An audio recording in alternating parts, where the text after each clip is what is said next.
इधर से आ जाओ, इधर से आ जाओ। हो गया ना, 19 से वो लाइट खराब कर हुई।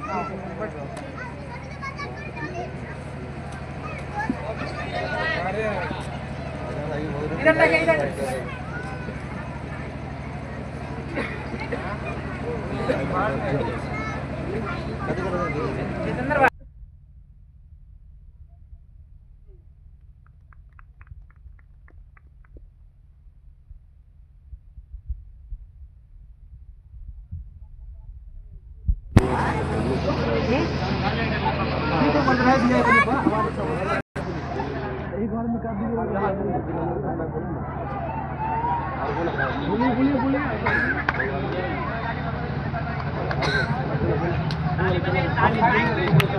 और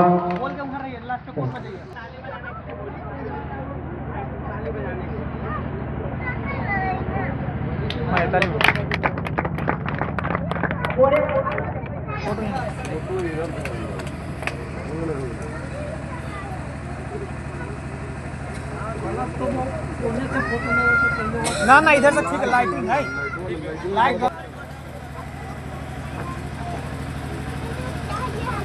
बजे ताली।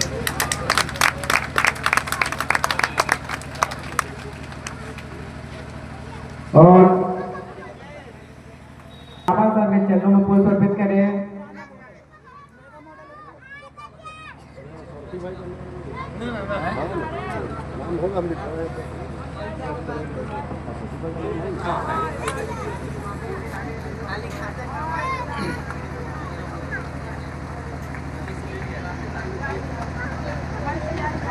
और अंगेज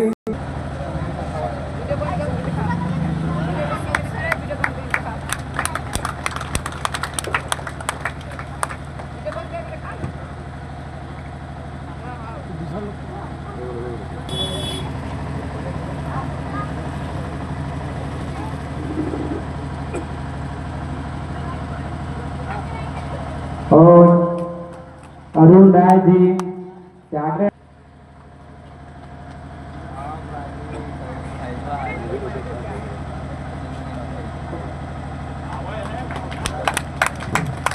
चंदन सिंह जी से आग्रह।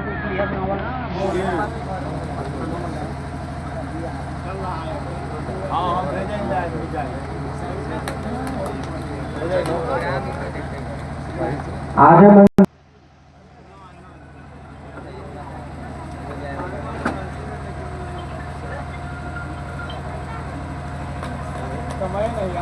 और ऐसा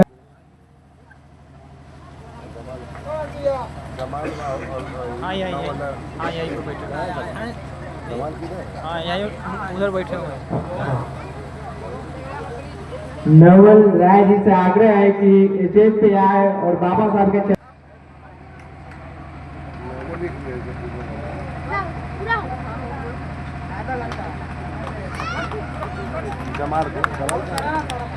हाँ है कि स्टेज पे आए और बाबा साहब के चरणों में पुष्प अर्पित करें।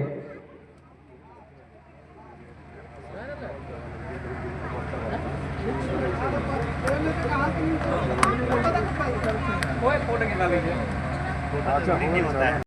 बाबा साहब के चरणों में।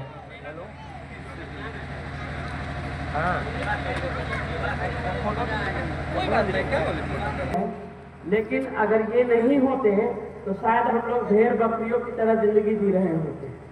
आज अगर ये बोलने का मौका मिल रहा है इस स्टेज पे चढ़कर, ये भीमराव अम्बेडकर साहब का ही देन है। इसलिए जोरदार तालियों से एक बार उनके जयंती के लिए होना चाहिए। हम लोग इन्हीं के कारण जो आप लोग के समक्ष दिल्ली से आए हैं, तो भीमराव अम्बेडकर और हम लोगों के लिए आए हैं, जिन्होंने इस देश के तमाम राजधानियों में जाकर जाति जनगणना का अलख जगाने का काम किया।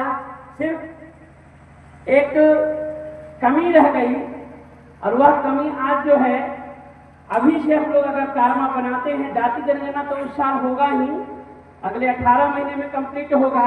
लेकिन एक चीज को समझ लीजिए कि जो कुछ हम लोगों को मिला है वो छीनना पड़ा है, यूं ही घर में बैठकर नहीं मिला था। तो हम लोगों को खासकर जो बिहार की एक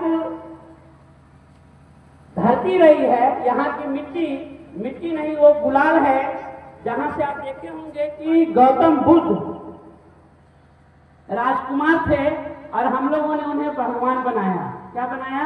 भगवान बनाया। लेकिन आज के दौर में स्वतंत्रता के बाद जो हम लोगों के लिए चाहिए। और अब मैं श्री दीपनारायण जी उर्फ वामपंथी चाचा जी से आग्रह करते हैं कि कृपया मंच पर आएं और इनके लिए भी ताली होनी चाहिए। इतने उम्र में भी ये मुजफ्फरपुर से चलकर आपके समक्ष आ रहे हैं, तो इनके लिए भी एक ताली होनी चाहिए, ताली जरूर बजनी चाहिए।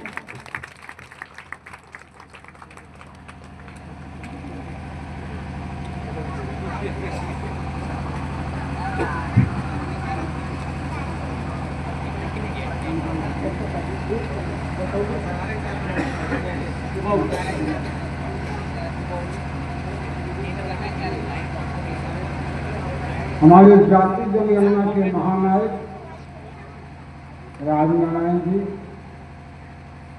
आलोक जी, हरिचंद्र यादव लोहिया, पी.के. रंजन जी, सब लोगों का नाम नहीं जानते हैं। मैं जाति जनगणना के उत्तर बिहार का प्रभारी हूँ, इसलिए अपनी ओर से आप लोगों का मैं क्रांतिकारी अभिनंदन करता हूँ। भाइयों, हम बाबा साहेब भीमराव अंबेडकर की जयंती मनाने आए हैं, उनको याद कर रहे हैं। आज ही के दिन उनका जन्म हुआ, इसलिए आज उनकी जयंती हम लोग मना रहे हैं। 1851 में इन्होंने जन्म लिया और 1896 में इनकी मां भीमाबाई उसकी मृत्यु हो गई। 15 साल के अंदर आते आते इनके पिताजी की भी मृत्यु हो गई। बाबा साहेब भीमराव अंबेडकर महार जाति से आते थे। माफ करिएगा, क्योंकि हम लोग ग्रामीण परिवेश के लोग हैं, तो लोग कहेंगे कि महार किसको कहता है। तो जो शहर में पहले सफाई का काम करता था, जिसको हम लोग अपने ग्रामीण भाषा में हरकोर कहा करते थे, उस जाति में इन्होंने पैदा लिया। बहुत ही होनहार थे।